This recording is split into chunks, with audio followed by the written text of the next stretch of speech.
welcome back to my YouTube channel. Merry Christmas and a Happy New Year to each and everyone. And thank you very much guys for watching my videos and supporting my channel.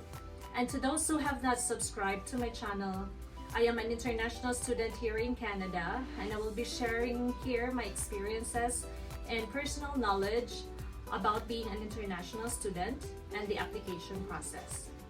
Just a disclaimer guys, I am not an immigration consultant nor an expert about the immigration process, and what I will be sharing here with you are all based on my own knowledge, my own experience, and of course based on research. So guys, if you have not subscribed to my channel yet, please don't forget to like, subscribe, and hit the bell button at the end of this video. As I have promised in my last vlog, I will be making a separate video on the requirements in coming to Canada as an international student or the study permit application process. So this video is for you guys if you are wanting some information about that, and I hope you will watch this video till the end. So first and foremost, what is the study permit? The study permit is a document issued by the Government of Canada that allows foreign nationals to study at designated learning institutions, or DLI. So what are the requirements in order to get the study permit and the student visa? Okay, so you have to provide proof of acceptance, IELTS, you have to make a study plan or statement of purpose, and then proof of identity, proof of financial support, your school credentials, your work experience documents, and if you have one, and then medical exam, and then biometrics, and your photos. So we are going to tackle this one by one in this video. Okay, so the first requirement is the proof of acceptance, wherein you need to secure a letter of acceptance from your chosen school or from a designated learning institution, or DLI. So what is a DLI? A DLI, or designated learning institution, is a school in Canada which is approved by a provincial or territorial government to host international students. So if you plan to attend a post-secondary school, make sure that it is on the list. However, you have to consider as well that the school will offer a post-graduation work permit after you graduate. You have to be aware guys that not all designated learning institutions make you eligible for the post-graduation work permit program. So in order to know that, you need to access the section on the CIC website, and the list in there will let you know if your designated learning institution offers program that will make you eligible for post-graduation work permit. And in addition to that, you need to apply early, at least 6 months or more, like in advance, so that you can be assured of an available slot or seat in your chosen school. So in choosing a school, you need to consider the tuition fees, cost to apply or the application fee, the language tests, and health insurance. So speaking of the language test, the next requirement that you will consider is the IELTS Academic. As I have told you in my previous vlog guys, I did not take the IELTS Academic. What I only had at that time was the IELTS General. And I just had my college and high school credentials assessed by the institution or by the school here in Canada. I submitted my high school diploma and grades, Form 137, my diploma and transcript in college, and the Certificate of English Language as a Medium of Instruction. However guys, that actually would depend on the school on what they require. You should inquire from the school if they only accept IELTS Academic, but you try to arrange with them for some options because that actually worked for me. I was accepted without my IELTS Academic. However, if you are planning to apply for the study permit through the SDS or Student Direct Stream, you need to take the IELTS Academic because that is one of their primary requirements.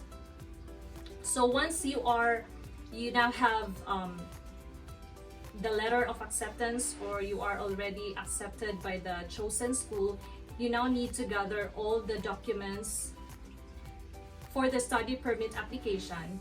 And by the way, guys, please keep in mind that you have to keep the receipt, like your tuition fee deposits and the application fee receipt, for you will be attaching that in your application package. So the next requirement for your application will be your study plan or your statement of purpose. This piece of paper, guys, is very important and very crucial at the same time. This could be your make or break moment because there are a lot of important points that you need to discuss in your study plan, and you have to be very careful in discussing them.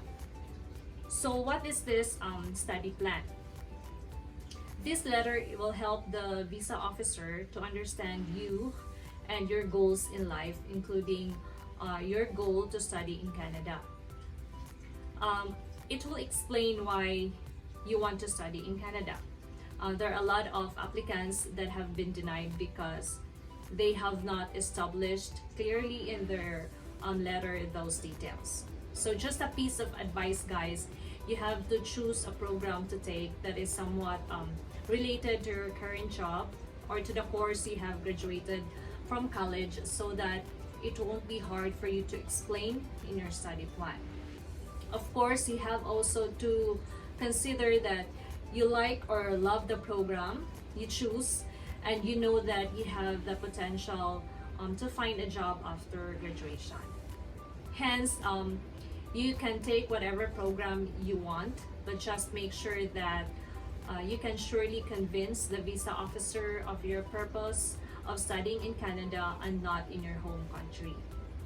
So what are the things that you need to indicate in your study plan? You have to indicate in your study plan your reasons why you want to take this program in Canada and not in your home country. You have to explain as well the employment opportunities in your country once you finished your school, and that continuing education here in Canada will help prepare you for future opportunities for future employment roles. Another thing that you need to establish is your family ties in your home country of residence. You will state whether you have families such as your parents, your children, or your spouse waiting for you in your home country. And lastly, you will discuss as well your educational background, the programs you have completed if you have attended college already, and your employment history too. And lastly, you need to prove to an officer that you will leave Canada when your study permit expires. Actually, guys, you can find a lot of information or references too on the internet on how to make a good study plan so that you will be assured that you are doing the right thing. So next is the proof of identity. Under this requirement, you need to submit your birth certificate from PSA and from your local civil registrar. Your government IDs as well, the original and photocopy of your valid passport, including the travel stamps if you have any, or if you have traveled to other countries, and your NBI clearance as well, NBI clearance certificate.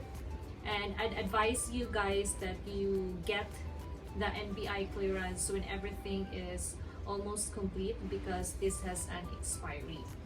And also you need to secure a police certificate if you have stayed in another country for more than 6 months. And the next one, guys, is the proof of financial support. You must prove that you can support yourself and the family members who come with you in Canada, And you need to prove that you have enough money to pay for your tuition fees, your living expenses for yourself, and of course for your any family member who come with you to Canada, and your return transportation. An example of proof of funds will be bank statements, like for the past 4 months, or bank certificate under your name, and the guaranteed investment certificate or GIC from a participating Canadian financial institution, and proof of a Canadian bank account under your name as well if you have transferred money to Canada, and any proof of assets that you have. So the minimum funds needed for a student only will be 10,000 Canadian dollars. That will be for your living expense, and plus your 1 year full tuition fee. And if you have a family member who will come with you, additional 4,000 Canadian dollars for the first family member, and every additional accompanying family member will be 3,000 Canadian dollars. So for example, if your tuition fee is $16,000 for the whole year, then you will add the $10,000 for your living expenses. So that will be $26 in total. And if you have a family member who will accompany you, such as your husband, then you need to add the 4,000 additional. So that will make $30,000 all in all. So that is just the minimum amount, guys. So it is better to provide higher than that, so the visa officer will really know that you can actually support yourself while you are in Canada. For the complete list of proof of funds and the minimum of funds needed to support yourself as a student and any family members who come with you while you're in Canada, you may visit the CIC website for your references. Another requirement will be your school credentials, and so with your partner or spouse. So both of your TOR or transcript of records of all degrees and diploma. And aside from that, you need to gather as well your work experience documents, your current and past employers for 10 years preceding the date of application. Such documents are the certificate of employment, certified job description, employment contract, and updated 3 months pay slips if applicable. And lastly, other requirements will be the upfront medical exam to prove that you are in good health, and you need to do the biometrics as well. So who needs a medical exam? You must have a medical exam if you want to come to Canada for more than 6 months and have lived or traveled for 6 months in certain countries or territories in the year before you come to Canada. So again, there is a list of countries on the CIC website if your country needs or doesn't need a medical exam. So you better check that out as well. For the biometrics or fingerprints and photo, you may need to appear in person to have your biometric information taken at a biometric collection service point. If your family members are also applying, they need to appear as well in person to have their biometric information taken. According to the CIC website, guys, you need to give biometrics if you apply for a visitor visa, study permit, or a work permit, and you're applying for a permanent residence, a refugee or asylum status, and if you request for an extension of your stay in Canada. If you gave biometrics in the last 10 years for a visitor visa, a work permit, or a study permit, and they are still valid, you don't need to give them again if you're applying to visit, work, or study. And lastly, you need to provide 6 copies of recent photos taken from the past 3 months. And of course, you need to fill out the application forms necessary for the study permit. On the CIC website as well, guys, you can check there the complete guide on how to apply and what documents you need to submit for your application. And there are also references there, especially if you'll be doing your application on your own, or what we call the DIY process. So just click the application package section and you will find there the instruction guide for the information you must know before you submit your application, and the forms that you need to fill out and how to fill out the forms, and gather your supporting documents as well.